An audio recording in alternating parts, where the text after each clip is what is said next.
안녕하십니까. 6.25 기똥이 인사드립니다. 충성!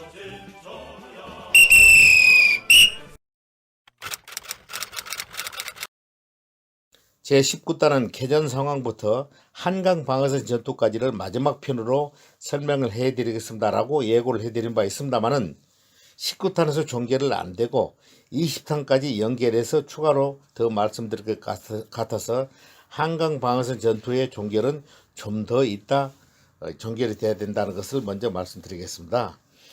그 전에 우리 만주에 임시정부가 있었지 않습니까? 그때 1911년 개교를 했던 신흥 무관학교가 있었습니다. 무관학교에서 약 2,000명 이상의 우리 독립투사와 독립군들을 배출시켰던 유명한 우리의 공관학교인데, 그 공관학교가 해방된과 동시에 그 전에 이제 1920년도인가 아마 폐교가 됐을 거예요. 해방된과 동시에 그 만주 지역에 계셨던 우리 독립운동을 하셨던 분들이 전부 다 오른나라로 다 귀국을 해가지고 있다가 얼마 전에 다시 새로 의기투합을 해서 어제 2022년 10월 15일 날 우리 민족정기가 서려 있었던 그 신흥 무관학교를 다시 한번 건립을 해보자 해가지고 재개교를 했습니다. 어디에 했냐면은 우리 중구 남산에 있는 예장공원이 있어요. 거기에다가 신흥 무관학교를 개교를 했다고 그럽니다.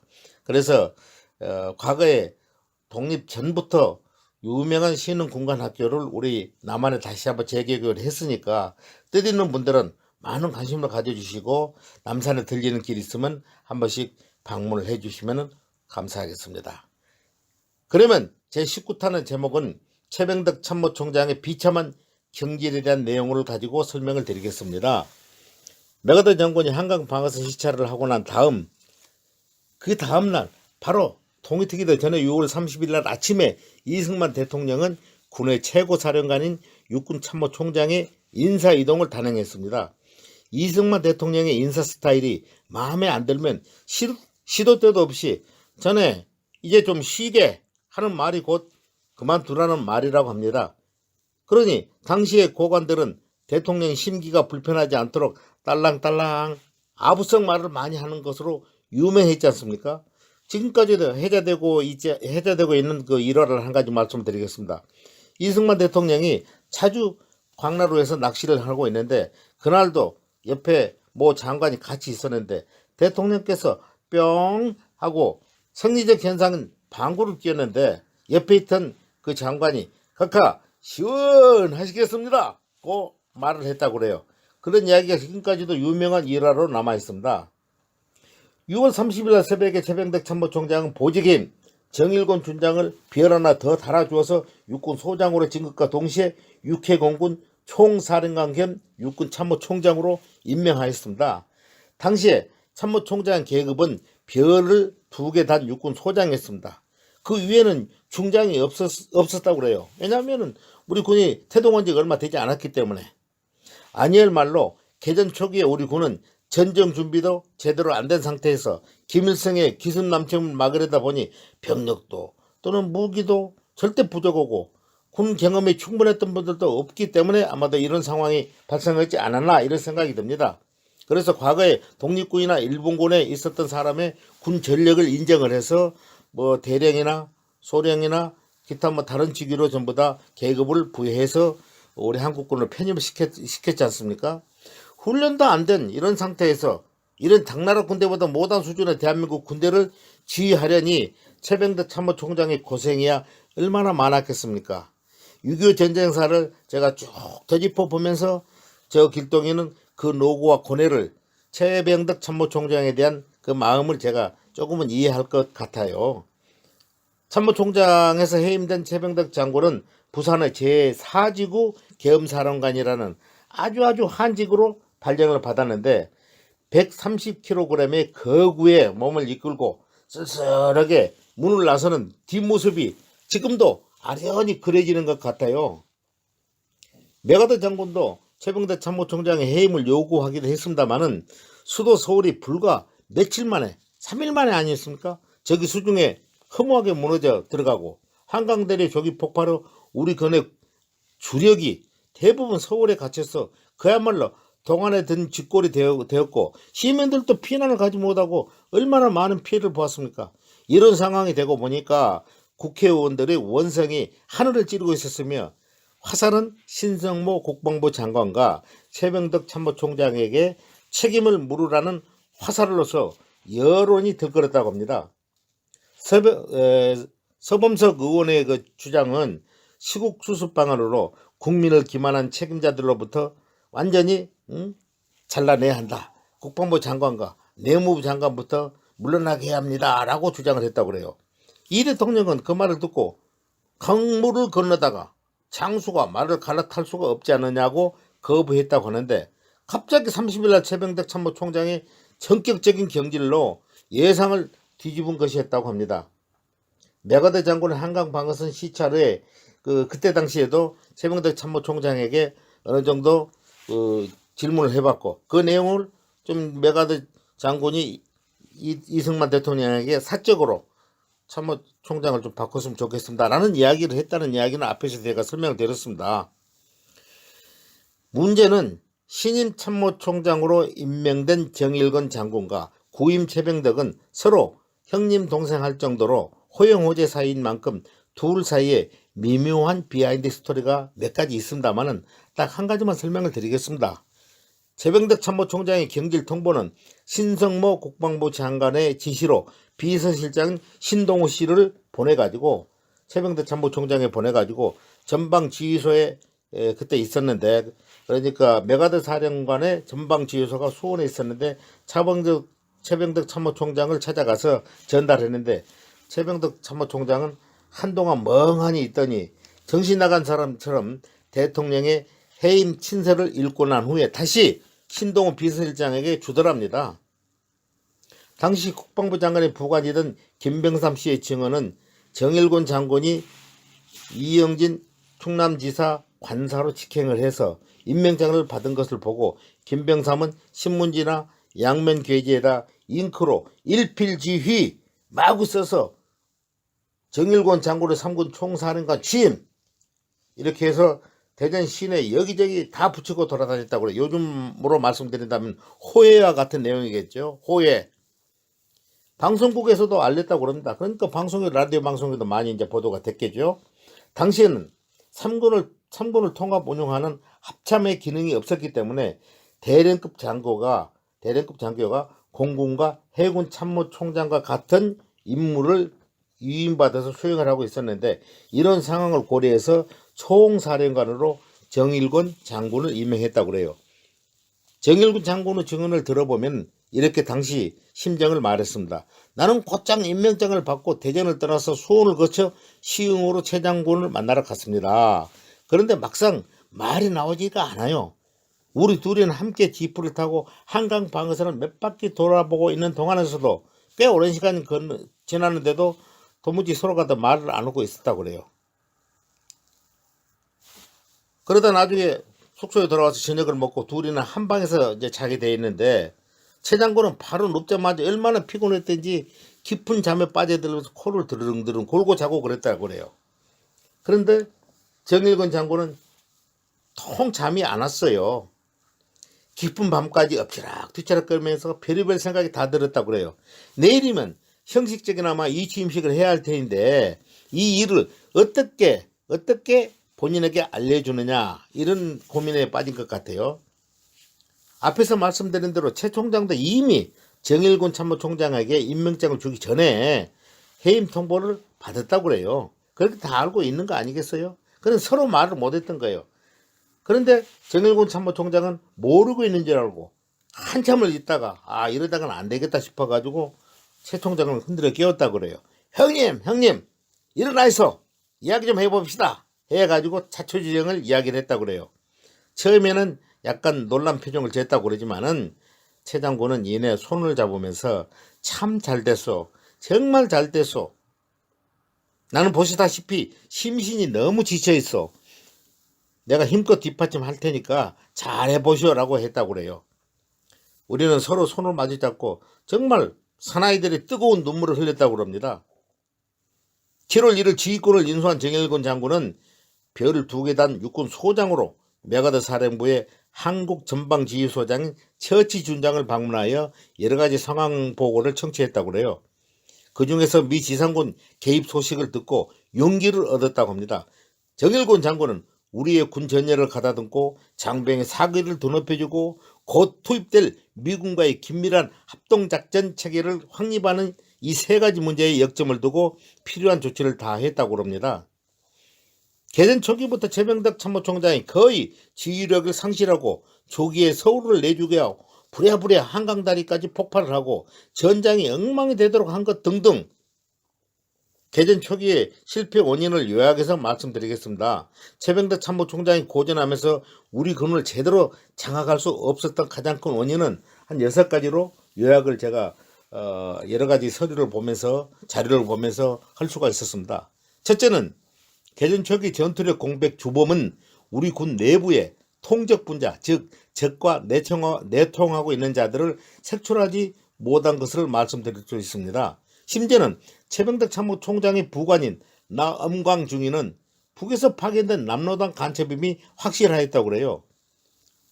전 육군사관학교 교수였던 정창인 박사도 최병덕 참모총장 관사에는 군적에도 없는 가짜 장교였다라고 증언을 했어요.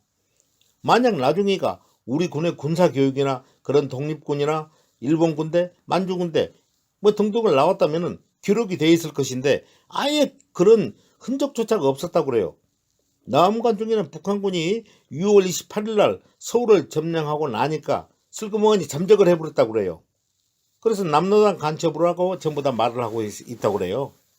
당시에 중위 계급이었던 김정필 씨도 그렇게 증언을 해요. 여러 중위들이 많이 있는데 유일하게 그 사람은 우리 한국의 사관학교를 졸업했는지 일본 사관학교를 졸업했는지 만주 군관학교를 졸업했는지 아무도 몰랐다고 그래요.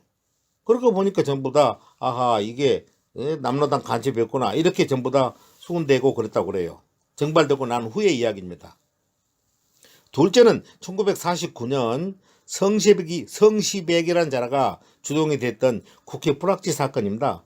5월 4일날 춘천 주둔 육사단 8년대 2기 대대가 5월 4일이라는 것은 6.25 나기 직전입니다.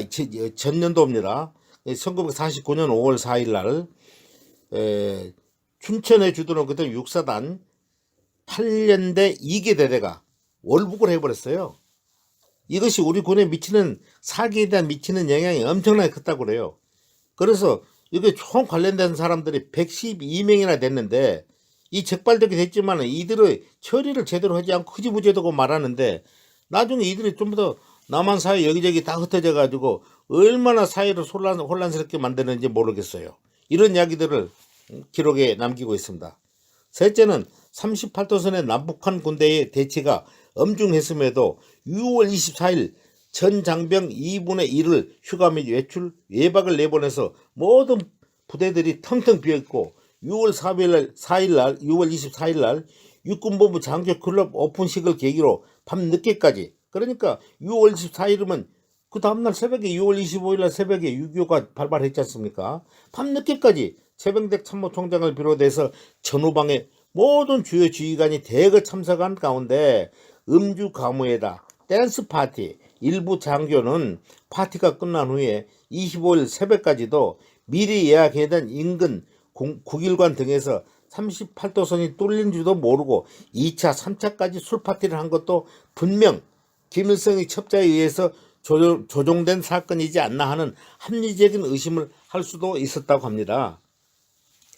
넷째는 6월 28일 새벽 2시 30분에 후퇴 명령도 없었고 서울시민에게도 국회에다 알지도 않은 채 이승만 대통령도 이미 서울을 떠난 후에 한강교를 조기에 폭발을 해서 거의 모든 우리 군대 장비와 군수품이 저기 수중으로 들어가고 미처 한강을 건너지 못한 우리 군의 주력과 서울 시민들이 그야말로 도가내던 쥐처럼 엄청난 피해를 받고 희생이 크게 늘어났다고 합니다.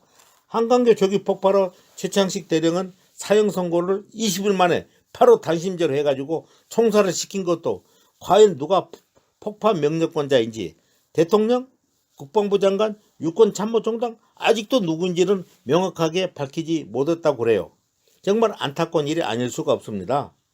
다섯 번째는 이렇게 허무하게 전선이 무너지니까 다급하게 생각한 최병덕 참모총장과 지휘부는 수도 사수를 명목으로 서울 북방의 병력을 집중 투입하지 않고 오는 대로 쓸어 모아가지고 무조건 가장 위험한 곳에 막 축차적으로 투입을 집어넣었다고 그래요. 이것은 정말 밑빠진 독에 물 붓기나 똑같은 상황이지 않겠어요? 그것 때문에 장병들의 엄청난 희생만 강요한 것도 안타까운 일이었다고 그래요.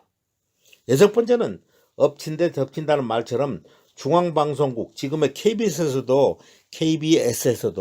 6월 25일부터 27일간에 우리 국군은 정신없이 후퇴를 하고 있는데도 반격을 하고 있으며 북진 중이라고 허위로 보도까지 했고, 이승만 대통령 육성 목소리로도 국민 여러분 걱정하지 마세요. 우리 군이 열심히 잘 싸워서 서울을 곧 수복하고 북으로 북진하고 있습니다 라고 하니까, 이렇게 하니까 국민들은 완전히 속아가지고 대참극이 발생했는데, 이런 것도 정말 안타까운 일이 아닐 수가 없지 않습니까?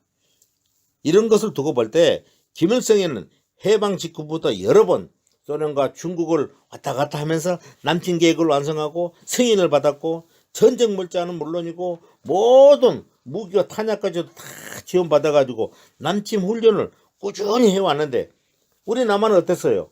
겨우 연대급 부대만 8개에서 10개 정도 향수를 해서 각 후방에 도에 배치해서 1개 연대씩 담당을 해가지고 후방의 안전과 무슨 관리 정도만 하게 만들었고, 전방적 383 부근에서는 경찰력이 거의 다 담당을 해가지고 있었다고 그래요.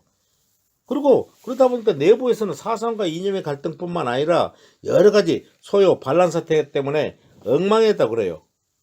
그러니까 초기 군사력은 북한에 비해서 형편없이 열세였는데, 이를 모두 최병덕 참모총장 한 사람의 책임으로만, 한 사람의 잘못으로만 치부할 것만은 아니다 하는 것을 제가 군사 서적을 보면서 이 6.25 전쟁 역사를 되짚어 보면서 스스로 느낀 바가 있습니다.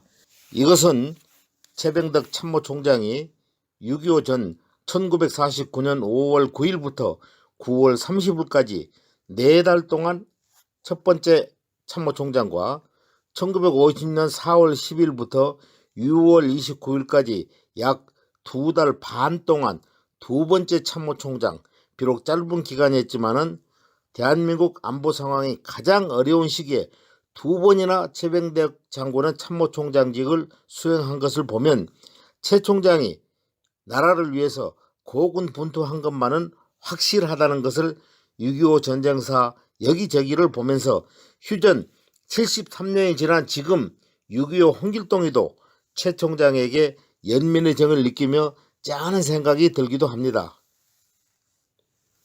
앞에서 말씀드린 6가지 원인들만 보아도 이것이 어찌 최병덕 참모총장 혼자만의 책임일까요?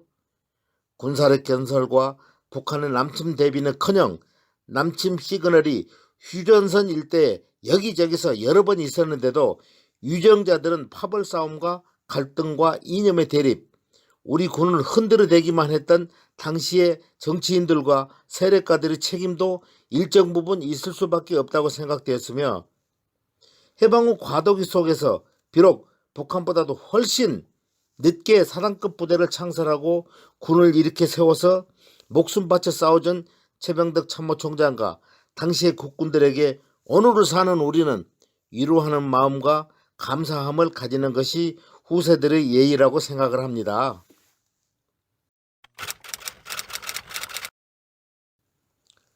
구독자님 여러분, 제20탄은 정일곤 참모총장의 등장과 제2의 엑소더스 소동으로 찾아뵙겠습니다. 여러분, 6.25 길동에는 물러갑니다. 안녕히 계십시오. 충성!